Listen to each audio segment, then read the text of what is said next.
Sí, el título del editorial de hoy, mientras que esperamos que lleguen nuestros invitados, Claudio Jacquelín, gran periodista de La Nación, analista, tiene parte del gabinete y de lo que tiene Alberto Fernández en la cabeza, lo vamos a charlar, es los fantasmas de Alberto Fernández.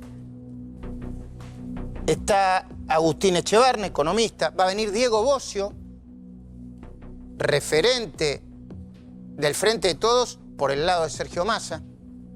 ¿Y por qué te voy a hablar de los fantasmas de Alberto Fernández? Dicen que Alberto Fernández, que es un hombre consciente, está muy preocupado, muy preocupado. Y eso habla bien de él. Porque significa que ya se está empezando a dar cuenta del tremendo lío en el que se metió como candidato a presidente. De las cosas que va a tener que hacer, sí o sí, para sacar a la Argentina del estancamiento, la recesión, la inflación, el desempleo y la pobreza. Yo que no soy político y me parece, ¿no? Si no hay alguna urgencia, que jamás lo sería, si fuese Alberto Fernández no podría dormir. De veras te lo digo, ¿eh? No podría dormir. Perdón, en el caso de que Alberto Fernández gane las elecciones, porque en Argentina puede pasar cualquier cosa. El milagro que supone el gobierno, que puede dar vuelta a la elección, también puede suceder porque en la Argentina puede pasar cualquier cosa. Hay un cisne negro detrás de otro cisne negro. Está lleno de cisnes negros la Argentina. Y no podría dormir, por ejemplo, mirando cómo se está moviendo el dólar. Mirando cómo se está moviendo el dólar. Porque si bien es cierto que en las pizarras el dólar todavía no pasó los 60 pesos, me dice producción a cuánto cerró el dólar. ¿A cuánto cerró, Agustín, el dólar? 58,77. El contado con liqui, que es el que usan las empresas para pagar sus saldos en el exterior, ¿ya supera cuánto, producción? ¿Los 70? Me dicen que los 70. Es decir, la brecha que está alcanzando por alcanzar un 30%, cada vez se agranda más. Y vos que estás al otro lado decís, ¿y eso con qué se come, Majul? Yo te lo voy a explicar. Para que entiendas mejor. Vos que vivís de tu salario, o que por ahí ahorraste los últimos mangos y ya alcanzaste a comprar los $10.000 que podés adquirir como particular, el precio de más de 70 en el contado con liqui es el dólar incertidumbre. El dólar sin cepo mayorista. Viste que hay un cepo mayorista el dólar. El dólar que expresa el momento económico actual, que es de incertidumbre. Y no quiero ser pájaro de mal agüero, ¿eh? Estoy hablando en consulta con economistas.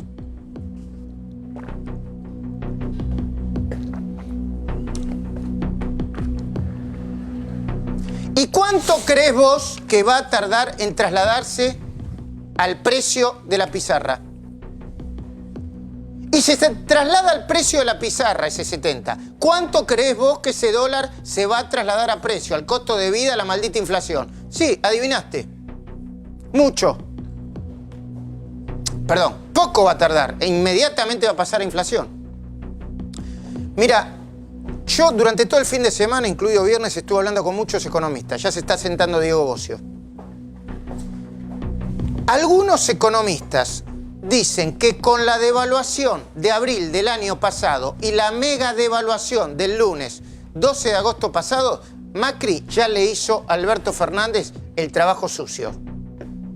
Otros, un poco más pesimistas, yo creo que estoy del lado de los pesimistas, sostienen. Es posible que le haya hecho Macri con esa devaluación parte del trabajo sucio, pero todavía el fondo no se tocó, el fondo del problema económico no se tocó. Y es muy probable que estemos a las puertas de una nueva turbulencia que bien se podría disparar antes de la elección o después de la elección del próximo 27 de octubre. Buenas noches, Agustín. Gracias por venir. Gracias por la invitación. Hoy quiero terminar cerradito esto y después los pongo a consideración. Ya llegó Cecilia de Habana, Hugo Machiavelli, nos visita Facundo Pastor. ¿Estás viviendo en el canal? Me dijeron últimamente que conduciste los programas. Fueron unos días, Luis. Unos días nomás de agitados. ¿Llegó Claudio Jacquelín? Ahí está. Hola, Claudio, ¿cómo va? Ahora vamos a hablar. Muy interesante la nota que escribió Claudio Jacquelin en La Nación sobre bueno, es un poco el gabinete y es un poco lo que tiene en la cabeza Alberto Fernández, ¿no? Ya se está sentando, 1, 2, 3, se sentó, los saludo. Hola, Claudio, ¿cómo va? Luis, ¿cómo estás? Buenas noches. Gracias por venir, ¿eh? Gracias a vos. Bueno, los economistas optimistas basan su esperanza en que la confianza que podría generar el nuevo gobierno, si es que gana Alberto, haría que la gente, yo lo escuché, saque los dólares del colchón, que muchos lo tienen, y los empiece a gastar. A ver, por ejemplo, un colega periodista y economista, Martín Tetaz, dice, eso puede suceder, sucedió en algún momento. Dicen que sucedió con Kirchner. Es una de las teorías que hay por ahí, la de Tetaz. Parece que algo de eso sucedió durante los primeros meses del gobierno de Néstor Kirchner. Pero yo digo, antes de aferrarse a semejante ilusión, es necesario aclarar que cuando Kirchner asumió, el Producto Bruto ya venía creciendo al 5% mensual desde hacía casi medio año. Y que el precio de la tonelada de soja se estaba yendo ya hacia el récord. No recuerdo cuándo, pero marchaba hacia el récord. Y que todas las variables de la economía, en ese momento, más bajas antes de Kirchner, ¿no? Al final de Duhalde, no podían estar. Por lo que solo quedaba esperar el efecto rebote. Pero otros economistas, como Carlos Melconian, son francamente pesimistas. Melconian ayer vino a la cornisa hablando en tono suave, pero las cosas que decían no eran suaves. Melconian piensa que vamos hacia un default. Melconian se cuida mucho de cómo decirlo y en qué tono presentarlo. Pero eso es lo que piensa. Melconian no descarta, yo se lo pregunté, ahora lo vas a ver, que la presión del dólar o sobre el dólar, la demanda de dólares, se espiralice y terminemos yendo, todo el mundo espera que no, hacia un corralito. Melconian dice, palabra más, palabra menos, que al Banco Central hace una cuenta, yo te doy el resultado de la cuenta, el final, le faltarían 7.000 millones de dólares para hacer frente a todos sus compromisos. ¿Viste que hace el jueguito de las tetas de la ternera, ¿no? Una teta para la deuda en bonos, otras para las LELIQs y otras para los ahorristas, para devolver. O sea, en esos 7.000 dólares incluye la demanda de dólares de los ahorristas al ritmo que se está produciendo ahora. Melconian afirma que el control de cambio llegó para quedarse. Melconian, que habla con Alberto Fernández, descuenta que el próximo presidente va a aumentar una vez más las retenciones a los productos del campo porque es el impuesto más fácil de cobrar y de usar. Y va a tener ese problema inmediatamente. Mirá un compacto muy breve de lo que dijo ayer Melconian, porque el tono es suavecito, suavecito, pero lo que dice no es suavecito.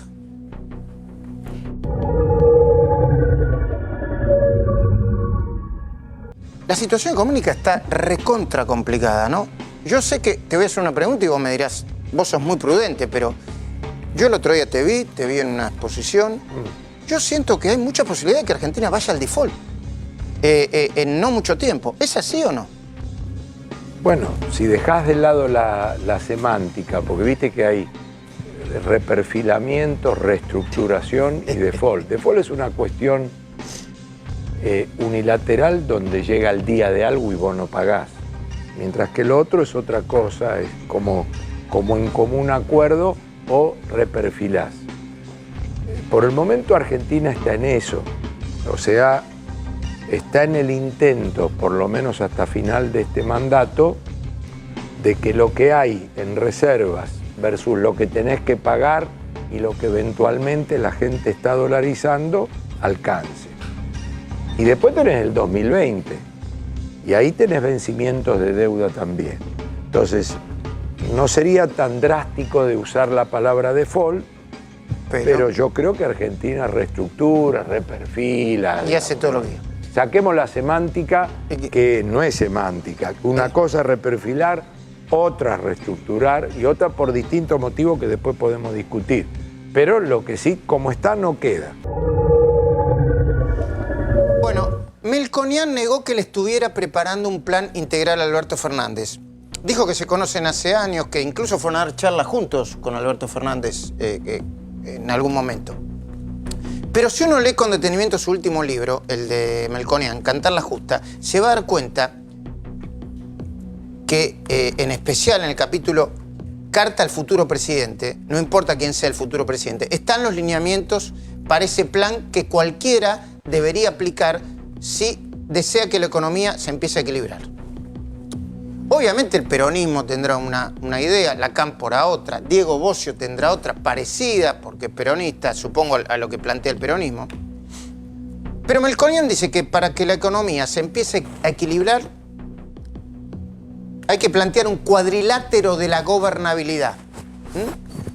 Los 4 puntos de este cuadrilátero son, primero, un programa económico integral y consistente. Obviamente después lo desarrolla el programa económico, Perdón. Y cuando habla de programa económico consistente e integral, habla del timing también.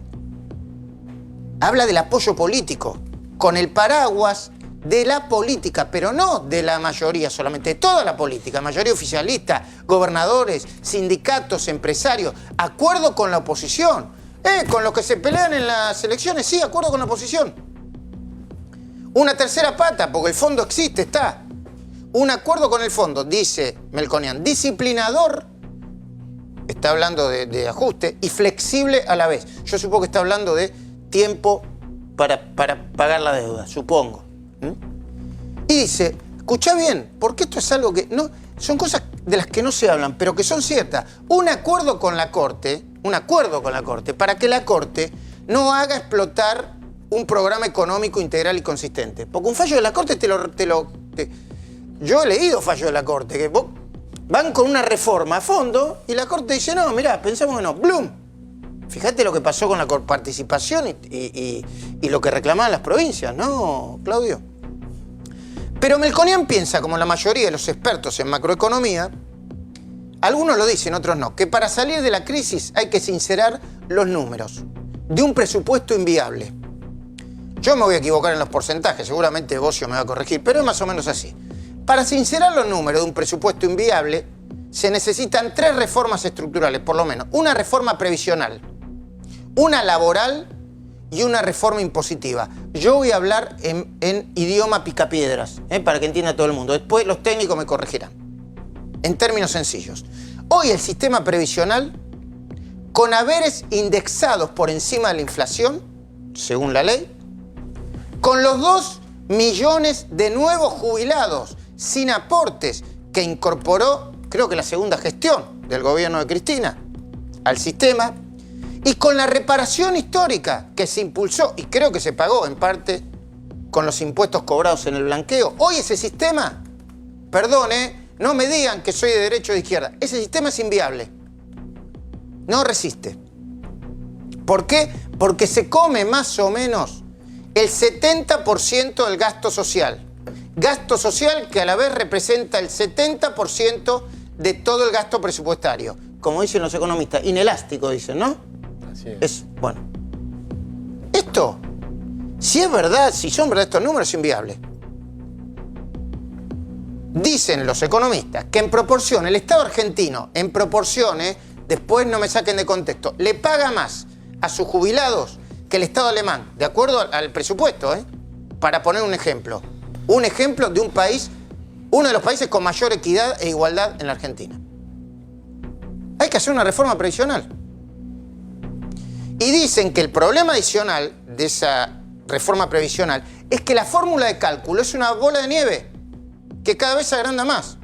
Y ni hablemos de ¿cuál sería la ecuación para que los trabajadores activos banquen al sistema de los trabajadores pasivos? ¿Cuánto es?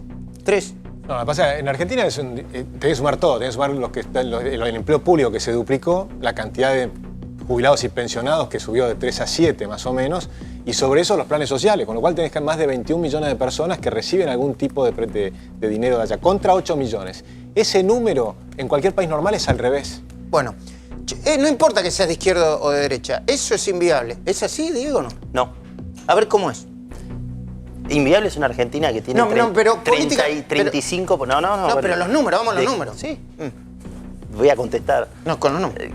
35% de los argentinos no aportan ni contribuyen. Eso es inviable. Ah, bueno, el empleo en negro. Ahora vamos a hablar de eso. O sea, no hay ninguna ecuación que cierre en la Argentina en términos con previsionales con 35-40% de empleo negro, con niveles de productividad muy bajos.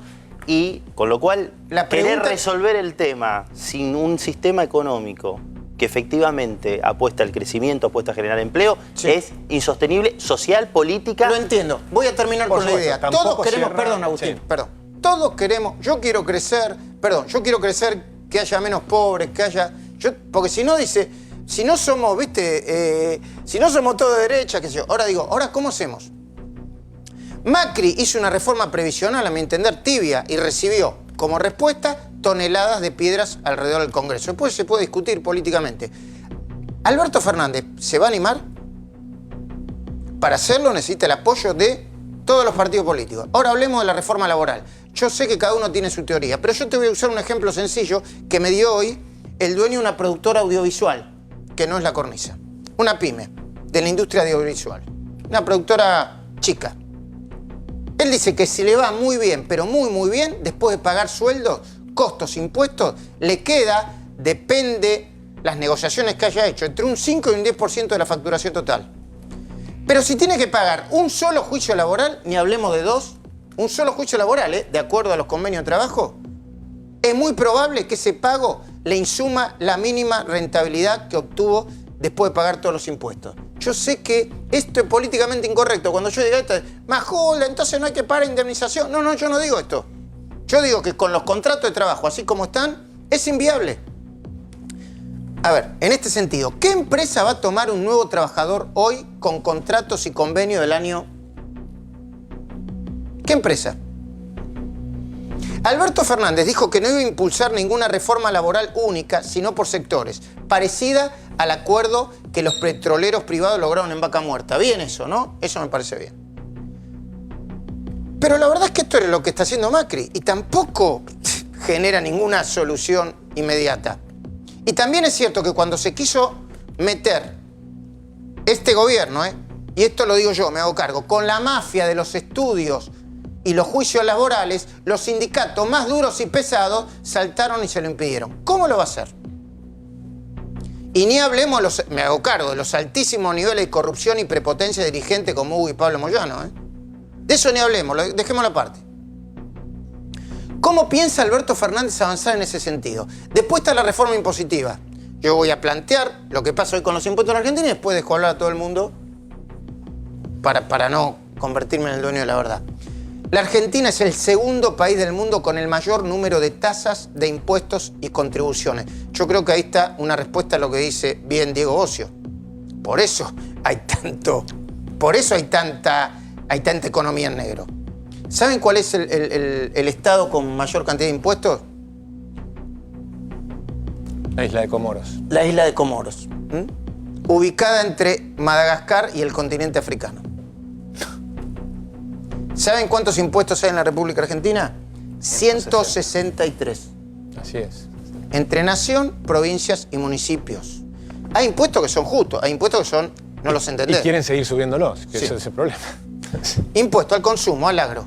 Vamos rápido porque son un montón. A las importaciones, a las entradas de cine, al cigarrillo. Impuesto al cigarrillo estaría bien. 40 son nacionales, 41 provinciales y 82 corresponden a municipios y departamentos de todo el país. Voy a las fuentes. El grueso de la recaudación del Estado Nacional se concentra en 75% IVA, ganancias a personas y sociedades, aportes y contribuciones a la seguridad social e ingresos brutos. Ingreso bruto, a mi entender, uno de los impuestos más distorsivos e injustos, que tienen todas las provincias. Esto representa el 75% de la recaudación.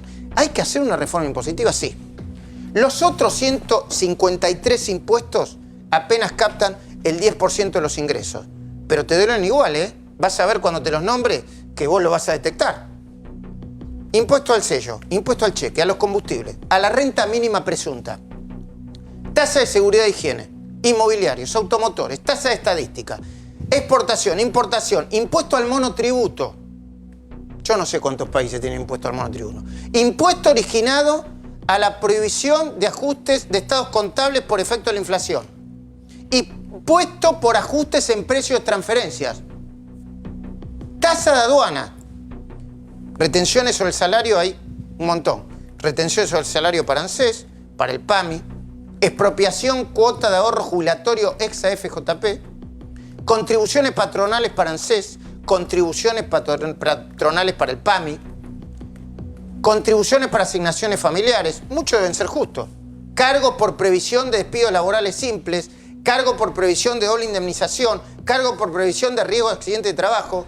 Aportes para fondo de desempleo gremial, impuestos sobre fletes internacionales, impuestos a las transferencias de inmuebles, impuestos sobre débitos y créditos bancarios, IVA sobre servicios, no sé ahora cuánto está en promedio, hasta hace poco el 27%, IVA sobre compras al 21%, IVA sobre compras al 10,5%, impuestos sobre el gas y los combustibles líquidos, tasa del querosén, gasoil y diésel oil.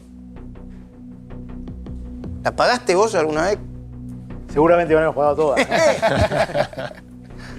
Impuestos a los tabacos, a las bebidas alcohólicas, a las cervezas. Uno podría decir, está bien, yo con esos impuestos estoy de acuerdo. Con alguna. Jarabes, extractos y concentrados. Seguros, servicio de telefonía celular y satelital, está bien. Champaña, objetos suntuarios, vehículos y automóviles, embarcaciones de recreo, está bien. Deportes aeronaves, está bien. Impuesto a la compra o venta de acciones, impuesto a la adquisición de automóviles nuevos, impuestos a los premios y juegos de azar. Viste que cuando vos decís, me gané el Kini, no sé si está bien o está mal, pero te sacuden con un impuesto de no sé cuánto. 30, ¿no? No sé cuánto. ¿Más del 30? No sé, yo no gané nunca. Pero en todos lados. ¿En todos lados del mundo? Sí, hace poco ganó un chico muy jovencito. Ah, sí, 90.000. 900.000 euros y la noticia era que la tasa de... Bueno, impuesto a la entrada al cine. Impuesto a la entrada al cine. ¿Lo tiene todo el mundo? Le sacaron eso y después acá le sacaron encima. La doble imposición. La doble imposición porque no es menor el de Estados Unidos. Claro. Acá le agregan la indiferencial. Impuesto al Confer, la radio y la televisión. Impuesto a la transferencia del combustible, ¿viste? Por la evasión por la que está preso Cristóbal López. Impuesto a los bienes personales. Cargo por sobreconsumo de gas y electricidad. Claro, uno dice, por ahí está bien. Pero hay un nivel de superposición y distorsión que no lo aguanta nadie. Impuestos sobre los peajes de autopista. O sea, lo debemos pagar con el peaje, supongo eso, ¿no? Lo pagás. Lo pagás. Sí. Yo lo garpo. Lo pagás. Como vos no garpás nada y yo garpo. Vos lo pagás. Impuesto a la riqueza. Hay un impuesto a la riqueza que se aplica a los autos en algún momento eran de más de 70.000 pesos. Suntuosos. Sí. Sigamos. Impuesto para la Agencia de Emergencia Vial. Se creó a principios de 2018 por los accidentes que había en la ruta. Se financia con un 1% adicional al impuesto automotor. Impuestos provinciales. Impuesto para la infraestructura hídrica. Impuesto para el Fondo del Desarrollo Eléctrico provincial. Impuesto para el Fondo Especial de Grandes Obras Energéticas. Me voy. Impuesto a Falta el impuesto a la editorial, Luis. O tenés impuesto al sol. Impuesto a los editoriales que pasan de los 20 minutos.